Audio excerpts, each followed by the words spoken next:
തൊടുപുഴ പുളിയമല സംസ്ഥാന പാതയിൽ അപകട ഭീഷണി ഉയർത്തുന്ന വൻമരങ്ങൾ മുറിച്ചു മാറ്റണമെന്ന ആവശ്യം. സംസ്ഥാന പാതയിൽ കുളമാവ് മുതൽ ഇടുക്കി കളക്ട്രേറ്റ് വരെയുള്ള ഭാഗത്താണ് വൻമരങ്ങൾ യാത്രക്കാർക്ക് ഭീഷണിയാകുന്നത്. കാലവർഷത്തിൽ ഉണങ്ങിയ മരങ്ങളടക്കം റോഡിലേക്ക് ഒടിഞ്ഞു വീഴുന്നതും എല്ലാ വർഷവും പതിവാണ്.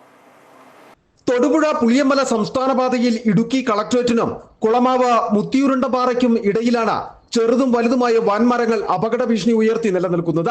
നിലവിൽ കാലവർഷം ആരംഭിക്കാനിരിക്കെ ഇവ മുറിച്ചു നീക്കുന്നതിന് അടിയന്തര നടപടി സ്വീകരിക്കണമെന്ന ആവശ്യവും ശക്തമാണ്.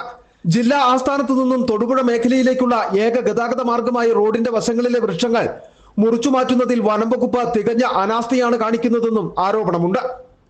അടിയന്തരമായിട്ട് വനം വകുപ്പും PWDയും ഈ കാര്യത്തിൽ ബന്ധപ്പെട്ട് ആ മരങ്ങൾ വെട്ടിമാറ്റിയില്ലെങ്കിൽ വരുന്ന കാലവർഷത്തിൽ വലിയ അപകടങ്ങൾ ഉണ്ടാകാൻ സാധ്യതയുണ്ട്. രാത്രികാലങ്ങളിലൊക്കെ ധാരാളം വാഹനങ്ങൾ സഞ്ചരിക്കുന്ന പാതയാണ്. പൊതുമരാമത്ത് വകുപ്പും റവന്യൂ വനം വകുപ്പുകളും സംയുക്ത പരിശോധന നടത്തിയ ശേഷം അപകടകരമായ മരങ്ങൾ കാലവർഷം ആരംഭിക്കുന്നതിന് മുമ്പേ വെട്ടിമാറ്റണമെന്നാണ് ആവശ്യം. ഒപ്പം റോഡിലേക്ക് നീണ്ടു നിൽക്കുന്ന മരങ്ങളുടെ ശിഖരങ്ങളും മുറിച്ചു മാറ്റണമെന്നും പൊതുപ്രവർത്തകരടക്കം ആവശ്യപ്പെട്ടു. City vision, Idukki.